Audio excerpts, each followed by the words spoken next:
You are the one who took the incarnations of Matsya, Kachap, Varha, Narsingha, Vaman, Rama, etc. Thus after bath and worship, Akrira returned to the chariot. Lord Krishna understood that now a devotional feeling had arisen in the mind of Akrira for Narayana. Lord asked, "Your condition seems miserable. Did you see anything extraordinary underwater?" Akrira said, "O Lord, now bestow your grace on me. Kindly come to my home and accept my hospitality." Arrival in Mathura and grace on Kubja. After the departure of Akrira, Nandababa to set out for Mathura along with the Gopas. On the way itself, they caught up with Krishna and Balram. All of them then reached Mathura together. There they stayed in a garden. After some time, with Nand's permission, both the brothers set out to see the city of Mathura. Mathura was indeed a beautiful town. All the residents of Mathura thronged on roads, roofs and attics to have a sight of Krishna and Balram. On the way, they met a pretty but hunched woman. She introduced herself as Kubja, the maid of Kansa. Her duty was to smear the members of the royal family with sandalwood paste. God asked her if she would smear him with sandal paste. Kubja said, "O Manmohan, I see no one more fitting than you for the sandal paste." Thus she smeared Lord Krishna's forehead with saffron. On Dau's forehead she smeared musk containing sandal paste, other Gopas smeared all the remaining sandal paste on their heads. Lord Krishna then put his feet on Kubja's and, holding her chin, gave her head a slight jerk. And in no time, Kubja's hunch was gone and she turned into a pretty woman. She begged Lord for his love.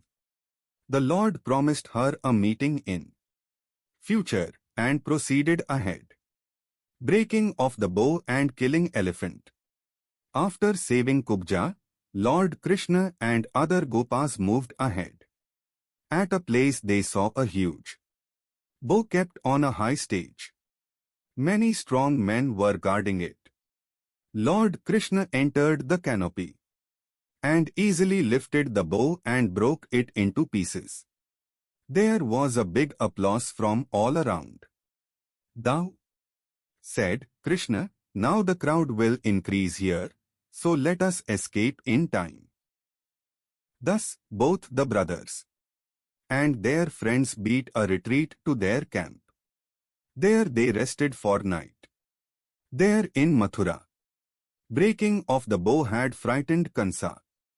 He could not sleep during the night. Even in his dreams, he saw nothing but Krishna everywhere around him. Early in the morning, Kansa summoned his minister and ordered him to make Kuvalyapid, the elephant, to stand in the center of the main gate. He thought that the elephant would kill both the boys if they dared to enter the fort through main gate. Back there in the garden, Krishna and Balram set out in wrestlers' guise for the fort. At the gate, seeing an elephant blocking the passage, they asked Mahut loudly, "O Mahut, why have you made the elephant stand in the center of the gate? Move it either ahead or back." But instead of moving the elephant out of the passage, the Mahut stayed it right on them. But before elephant could attack them, Balarama caught its trunk, while Krishna caught its tail. Both the brothers then dragged the elephant out of the gate and lofted it in the air. The elephant fell on the ground with a loud thud and died on the spot. Salvation of wrestlers. Kansa felt very nervous by the news of elephant's killing. Before he could take stock of the situation, Lord Krishna and Balram arrived in the amphitheater. The spectators present in the amphitheatre saw Lord as per their feelings. The menfolk saw Lord Krishna as a jewel among the men. Womenfolk saw him as an incarnation of Kamdev.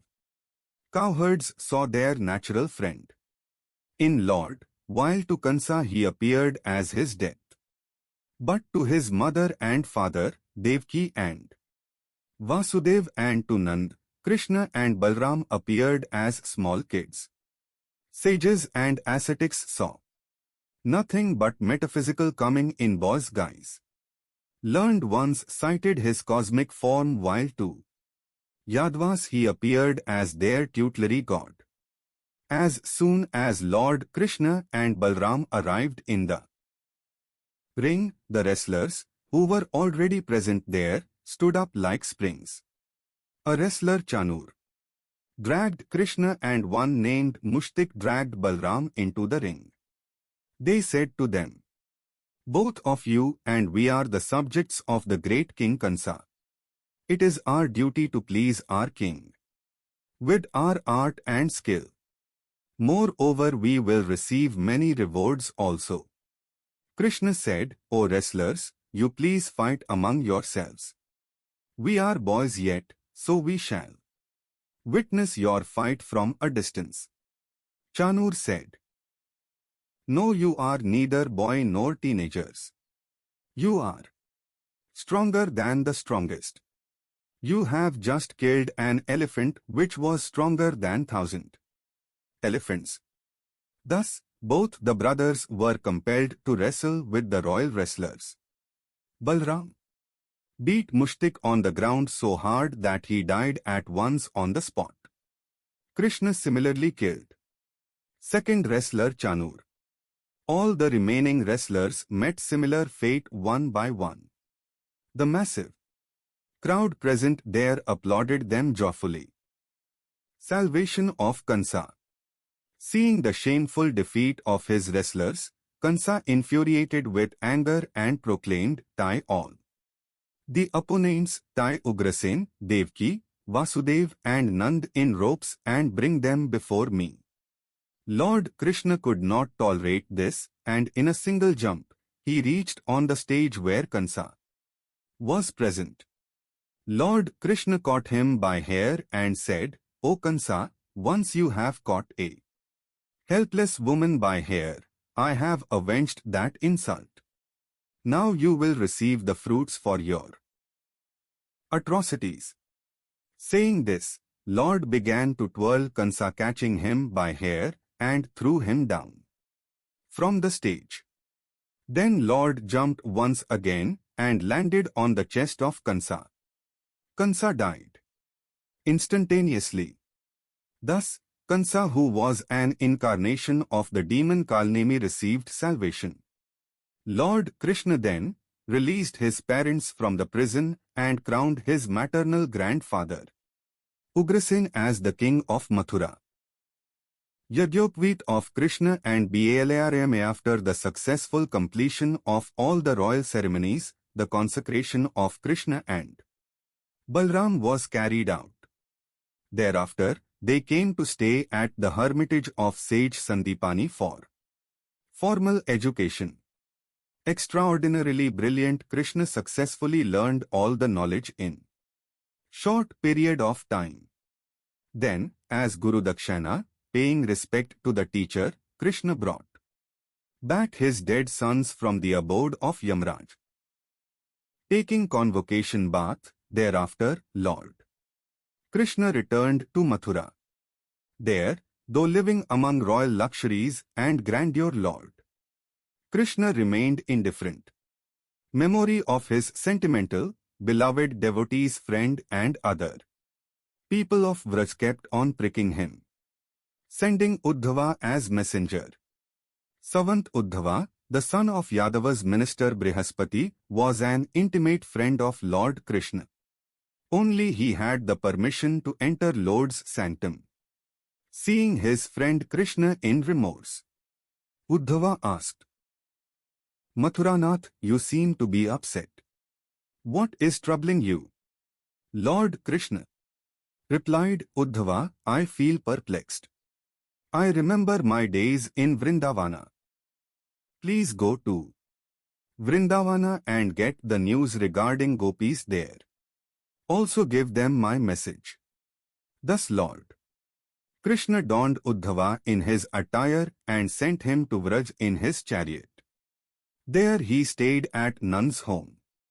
At night, Uddhava inquired about Nand and Yashoda's well-being and about Vraj in general. That whole night passed in chatting. Gramar Geet. Next day, when the gopis got the news of Uddhava's arrival, they thronged in and around Nand's residence. They recognized the chariot parked in front of the gate. It was the same chariot on which Krishna and Balram had departed for Mathura. First they thought that their beloved Krishna had returned. But someone informed that it was Uddhava, Krishna's seventh friend, who had come to preach them about metaphysical knowledge. Soon afterwards, Uddhava came out and spoke out loud. O gopis, listen to the preaching of Uddhava. But instead of listening to him, gopis covered their ears. Feeling insulted, Uddhava expressed his dissatisfaction over their behavior. Gopis said to him, O gentleman, firstly we are not familiar with you, secondly we have no capacity to hear your preaching. Yes, if you wish to give us a message of our most beloved, thousands of years are eager to hear that. Uddhava then introduced himself as the intimate friend of Lord Krishna. Knowing his identity, gopis welcomed and treated Uddhava warmly. Uddhava then began to say again, O gopis, the person whom you are declaring as your beloved friend, in fact recognizes no mother, no father and no other relation. He has no form, no color and no body. He is above all, non-existing, all-pervasive and the giver of joy. He is never separate from his devotee and beloved ones. All of you, too, feel the presence of that Supreme Being and be happy forever. Gopis said, Uddhava, as long as Ghanshyam stayed with us, we saw endless virtues in him. But only within 6 months of his stay in Mathura, you wiped out all of his virtues and turned him virtueless. Tell us, with which mouth did he eat butter? With which hand did he break our pitchers? With which feet did he pasture cows in the forests? And with which feet did he dance on the hood of Kaliya? Was he another Krishna? Harsh reaction of the gopis startled Uddhava. He began to think where he had been caught.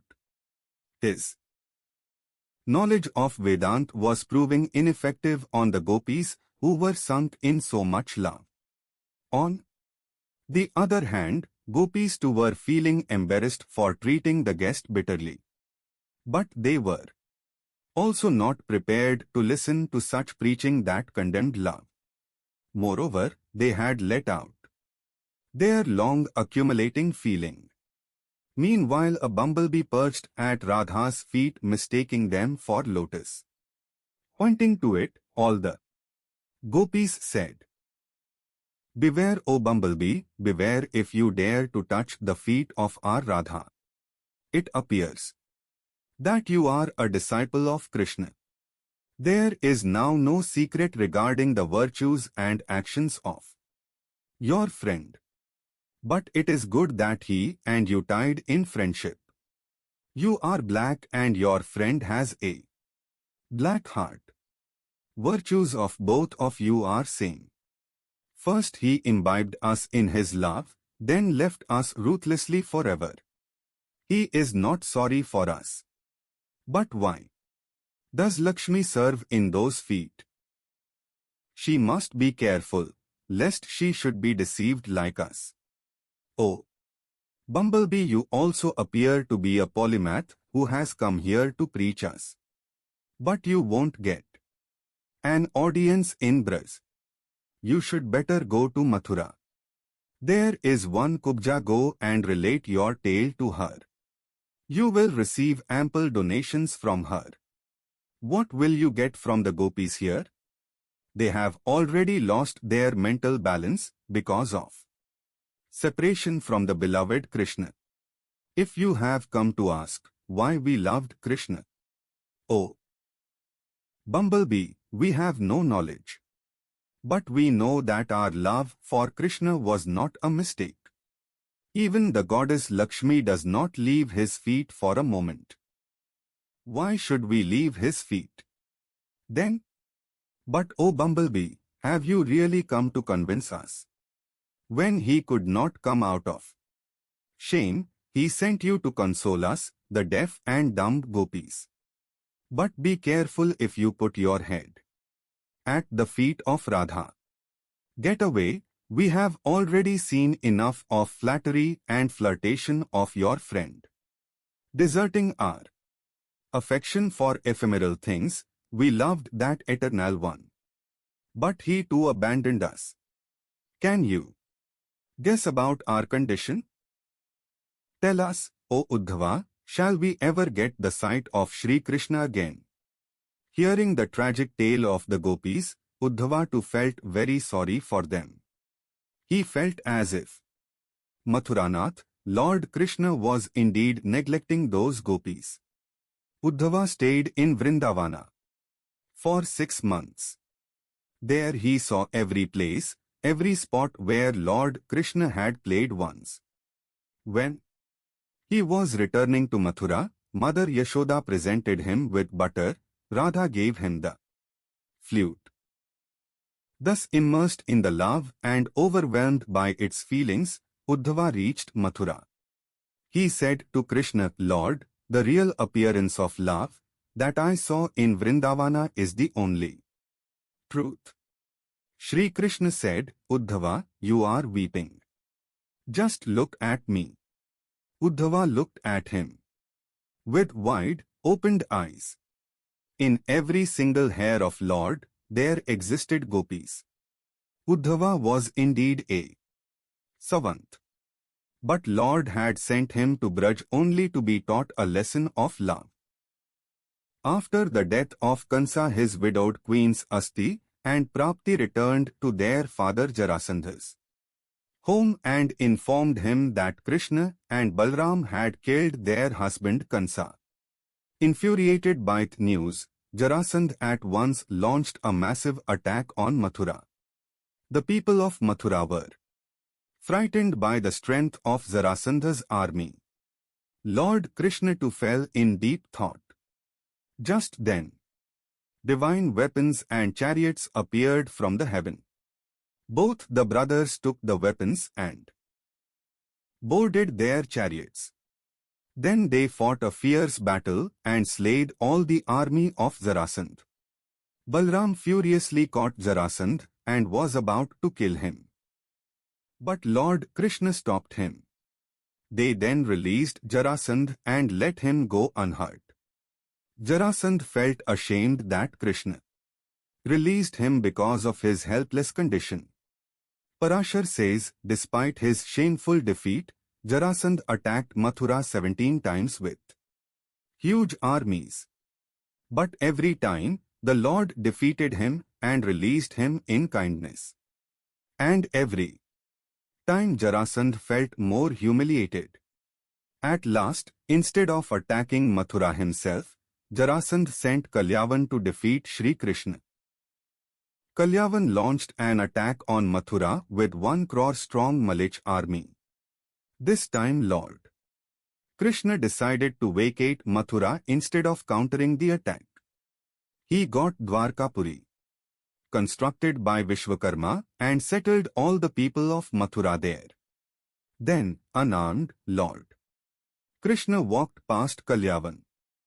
Haunted by Narada, Kalyavan at once recognized Krishna and gave him a chase. He also challenged him, but the Lord did not listen to his challenges and kept moving with face turned away. Kalyavan chased him for long but could not catch up. Ultimately Lord Krishna entered a cave. Kalyavan too followed him into the cave. In the cave, Lord Krishna saw that someone was sleeping there. So he covered the man with his yellow length of cloth and himself hid inside the cave. Kalyavan too arrived there and saw the sleeping man. He mistook him for Krishna and said, "Krishna, you might have thought that braves do not attack on sleeping people. So I will first wake you up and then kill you." Saying thus, Kalyavan kicked the sleeping man hard. However, as soon as the man awakened and glanced at Kalyavan, Kalyavan got incinerated at once.